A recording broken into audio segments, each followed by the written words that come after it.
ড্রোনের মাধ্যমে বন্যা কবলিত এলাকায় মানুষের মাঝে ত্রাণ ও নগদ অর্থ বিতরণ করেছে বর্ডার গার্ড বাংলাদেশ বিজিবি। তারা ২০০ পরিবারের মাঝে ত্রাণ ও রান্না করা খাবার বিতরণ করেছে।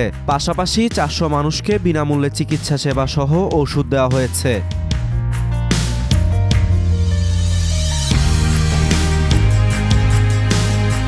১৩ জুলাই হবিগঞ্জের বানিয়াচং উপজেলার প্রত্যন্ত ভাটি অঞ্চলে ৫৫ ব্যাটালিয়ন বিজিবি এই ব্যতিক্রমী কার্যক্রম পরিচালনা করে।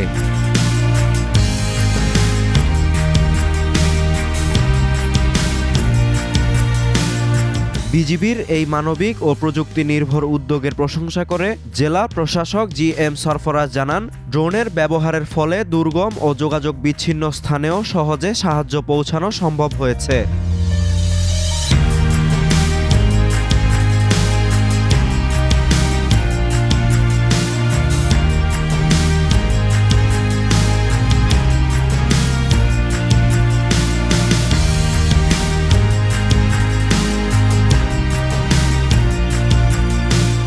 বন্যার পানিতে চারপাশ তলিয়ে যাওয়ার পর ঘরে বসেই খাদ্য ও নগদ টাকা পেয়ে বিজিবির এই উদ্যোগকে সাধুবাদ জানিয়েছে বানভাসী মানুষ।